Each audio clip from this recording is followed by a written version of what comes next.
Salut à tous, c'est Orientation l'invité, l'émission qui vous permet de découvrir les meilleures écoles du supérieur. Et nous ne dérangeons pas à la règle aujourd'hui en accueillant une école dont le nom fait rêver depuis des générations les apprentis comédiens. Je veux bien évidemment parler du cours Florent, mais attention, ce n'est pas la célèbre formation d'acteurs que nous allons recevoir aujourd'hui, mais sa déclinaison musicale, le cours Florent Musique. Son objectif, former des auteurs, compositeurs et interprètes au programme 3 ans de formation intensive où seront abordés le chant, la composition et l'écriture. Et pour en parler, nous recevons Patrice De Philippon, le directeur de l'école. Jingle.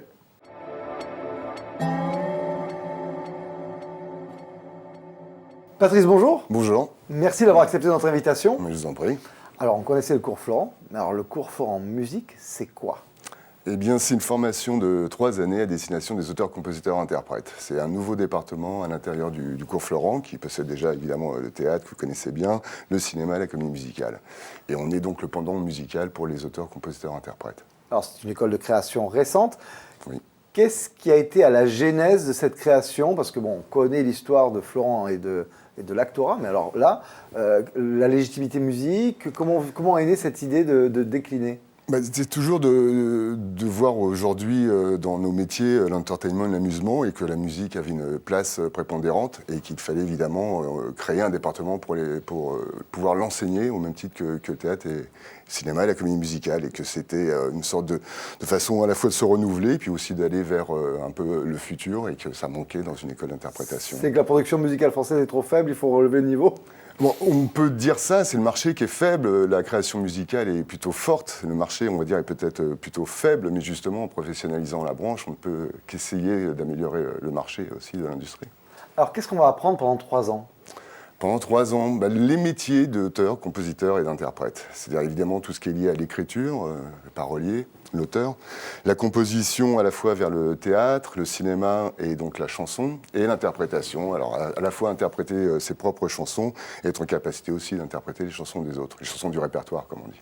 Alors, est-ce que vous essayez de surfer sur la vague des télécrochets qui cartonnent ? Je pense à The Voice. On surfer sur la vague, non, parce qu'on est plus dans un cursus professionnalisant où on essaie vraiment de décortiquer quel est le métier, de tirer tous les fils, et donc vraiment de former pour avoir des auteurs, des compositeurs, interprètes professionnels à la sortie de l'école. Il y a des techniques pour apprendre à bien écrire, bien composer. C'est pas juste une question de feeling ? Évidemment, il y a des questions de feeling, mais après, évidemment, il y a du travail. C'est-à-dire que derrière une chanson écrite qu'on entend à la radio, évidemment, après, nous, le but, c'est de pouvoir décortiquer les paroles, la composition, et on s'aperçoit que derrière, il y a un réel travail, que ce soit musical ou que ce soit musical avec les mots. Donc, effectivement, ça s'apprend. Alors, ce qui a fait la réputation de Florent au niveau acteur, c'est la valeur et la qualité de ses enseignants. Alors, qui va enseigner à Florent Musique ? Est-ce que vous avez des références qui garantissent une certaine qualité ? Bien entendu, on a essayé d'avoir, je dirais pas les meilleurs profs, mais en tout cas des gens qui sont toujours en activité. Donc il y a Jean-Alain Roussel, qui lui a une carrière assez incroyable, qui était musicien entre 70, 80, 90 de Highland Records. Il a travaillé avec Bob Marley, Police, Sting, Céline Dion, Julien Clerc, enfin la liste est très très longue. Donc il enseigne chez vous ? Il enseigne chez nous, c'est notre professeur de composition et d'arrangement, bien évidemment. Nous avons aussi Jean-Philippe Dary, qui a travaillé sur les poèmes de Michel, qui est un claviériste qui joue avec Tony Allen. Je ne sais pas si vous connaissez le célèbre batteur de Fela. Donc ensuite, on a Hervé Leger, qui est compositeur aussi à la Comédie Française, mais qui est aussi le guitariste de San Severino et qui joue à peu près sur tous les albums de musique française un peu rock. Et donc, on a toujours des intervenants qui sont Gilles Caplan, qui est une prof d'interprétation aussi, qui elle-même a fait le cours Florent. Ceux qui étaient nés dans les années 80 se souviennent. C'est ça. Et aujourd'hui, elle est passée un peu de l'autre côté de la barrière. Elle sort son prochain album au mois de mars et elle nous a rejoints cette année aussi. Donc, on essaie vraiment d'avoir à la fois des gens qui sont talentueux dans le cadre de leur carrière, mais aussi qui sont forts pédagogiquement. Est-ce que le cours Florent Musique s'adresse à tous les styles musicaux ? Est-ce qu'on peut venir pour apprendre à rapper, à slammer ou encore faire de la variété française ? L'idée, c'est de ne pas avoir un moule. C'est-à-dire qu'évidemment, après on travaille des artistes, donc chaque artiste a quand même quelque chose à revendiquer. Donc évidemment, on ne travaille pas autour d'un moule musical, on essaie de tirer le fil de chaque artiste. Donc les genres musicaux peuvent aller de la pop française à l'électro, au reggae, à la chanson française, intimiste, pas intimiste. On ne se limite pas à un style. C'est plutôt les élèves qui font le style de l'école. Mais les enseignements peuvent se décliner d'un style à l'autre. Vous pensez qu'il y a des règles, des techniques de toute façon, qui de toute façon serviront, quel que soit l'univers du jeune artiste que vous allez recevoir? Oui, c'est-à-dire que de toute manière, on va dire l'enseignement du solfège, de la théorie fondamentale est la même, qu'on fasse de la pop, du blues, du reggae, de la chanson française. Ensuite, on a aussi des modules sur la musique assistée par ordinateur, c'est la même chose, peu importe ce qu'on y met dans l'ordinateur, que ce soit du pop, du rock, c'est un travail qu'on doit pouvoir faire, donc on n'est pas limité aux genres musicaux à travers les apprentissages. En composition, évidemment, il y a des formats, un blues, ça s'écrit d'une certaine manière, un jazz, mais justement, c'est en apprenant toutes les différentes façons de composer qu'on peut créer sa propre identité artistique. Est-ce que c'est intensif comme formation? Parce qu'on n'imagine pas une école de création musicale comme une école d'ingénieur ou de management. Est-ce que là, c'est des horaires plus souples, il y a plus de temps libre pour travailler en solo? Non, je dirais que c'est pas plus souple. À la limite, je dirais même que c'est peut-être plus rigoureux parce que la musique, on est obligé de prouver. En France, on a un pays de littérature. Le musicien a encore un peu cette image de saltimbanque, donc il est amené à travailler plus que les autres. Donc c'est un format de 450 heures par an et à minima, il y a le double à faire à la maison, évidemment. Et on fonctionne avec des contrôles continus, on organise des concerts qui nous permettent de juger les élèves sur leur interprétation, on les emmène en studio pour pouvoir un peu leur travail de composition et des rendus que ça peut faire, et en même temps, ça leur donne des expériences aussi. Et vous aidez également les artistes à travailler leur avenir professionnel dans le sens à manager leur carrière. C'est-à-dire qu'il n'y a pas que la partie artistique, il y a également tout ce qui accompagne la vie d'un artiste. Ben oui, ce qu'il faut bien aussi imaginer aujourd'hui, la réalité du marché, c'est qu'aujourd'hui, un artiste est un entrepreneur et que c'est vrai que la troisième année, il y a un gros pendant des heures qui est dédié à la professionnalisation. C'est-à-dire comment on se présente, comment on se présente à un rendez-vous, comment on peut mettre en adéquation son style vestimentaire avec son style musical. Comment on va gérer ses droits? Comment on va gérer ses droits. Donc évidemment, il y a des cours de droit, comment on va gérer son Facebook, sa communication. Image, sa communication. Donc vous englobez tout ça? On englobe tout ça. Évidemment, puisqu'au sortir de l'école, la première personne qui va organiser des concerts pour l'artiste, c'est l'artiste lui-même. Donc il faut aussi qu'il sache organiser un concert, savoir connaître le travail du studio, savoir qui est son référent s'il veut parler de management, savoir qui peut aller au MMF, la SACEM pour ses droits, la DAMI. Donc tous les aspects sont prévus dans la formation. Évidemment.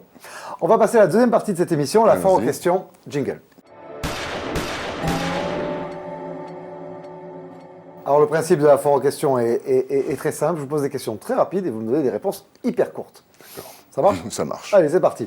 À qui s'adresse Florent Musique? Aux auteurs, compositeurs, interprètes. De quel âge? 18 à 23 ans.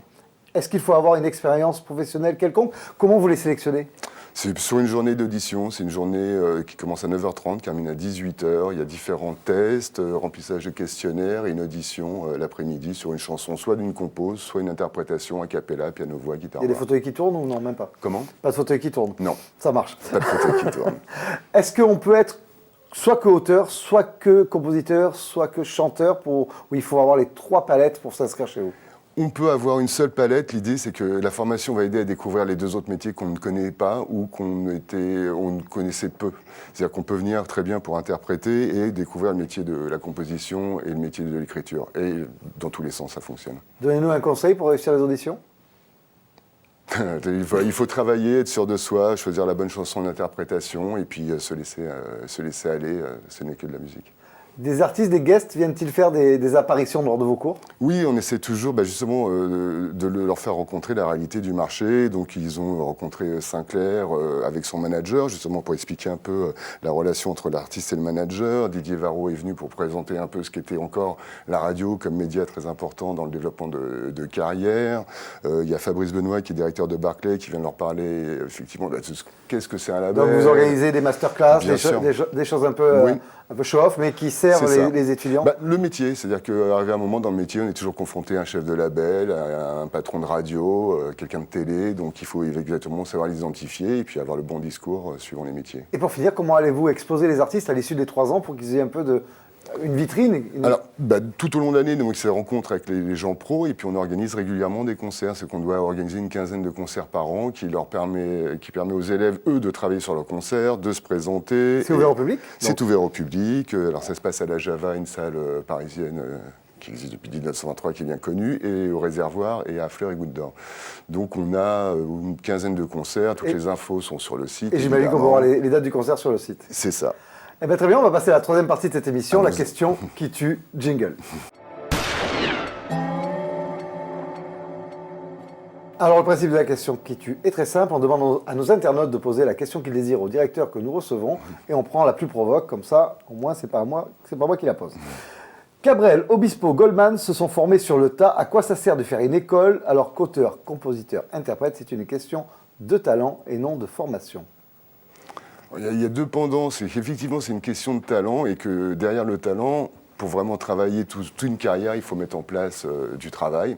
Et l'école, c'est un moyen d'aller directement dans le travail pour, au sortir de la troisième année, être en capacité de peut-être ce qu'on peut apprendre sans passer par l'école en 7-8 ans. L'idée de l'école, c'est de rétrécir ce temps et de faire qu'on puisse attraper tous les gimmicks professionnels rapidement pendant l'école. Il n'y a pas un risque d'aseptiser justement les artistes, de les mettre dans un moule? Non, justement, puisque l'artiste, tout vient de lui. C'est-à-dire qu'on peut lui apporter tous les enseignements qu'on veut. Nous, ce qui nous intéresse, c'est son propre caractère, là où il a envie d'aller, et nous, on essaie de tirer ce fil-là. On ne peut pas faire un moule. Chaque artiste est différent, et effectivement, quand on a 80 élèves, potentiellement, on a 80 styles musicaux différents, 80 personnalités différentes. Et donc, c'est la charge du corps pédagogique, justement, de pouvoir tirer chaque fil. De laisser éclore leur talent. C'est ça. Parfait, on va passer à la dernière partie de l'émission. Ça s'appelle les 30 secondes pour convaincre. Jingle. Voilà Patrice, je vous laisse la parole. Vous avez 30 secondes sans que j'intervienne pour faire l'apologie de l'école. Maintenant, au bout de 30 secondes, un gong va vous arrêter. Pas une seconde de plus, nous sera octroyé à vous. Alors l'apologie de l'école, c'est... Pour tous les gens qui ont un rêve d'être auteur, compositeur, interprète, c'est un moyen de mettre en face une définition à ce métier-là.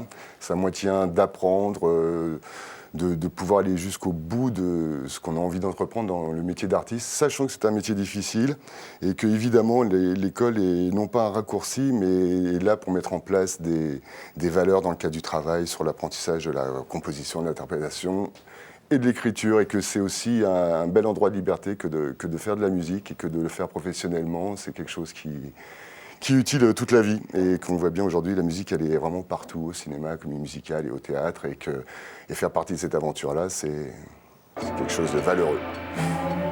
Sur le gong, nickel. J'imagine que vous devez sûrement souvent rassurer les parents. Il faut leur dire, auteur, compositeur, interprète, c'est un vrai métier. C'est un vrai métier. Qui s'apprend. Qui s'apprend avec beaucoup de travail. Merci beaucoup Patrice d'avoir participé à l'orientation invitée. Et quant à moi, il me reste à vous dire à très vite pour une nouvelle émission. Bye bye, ciao.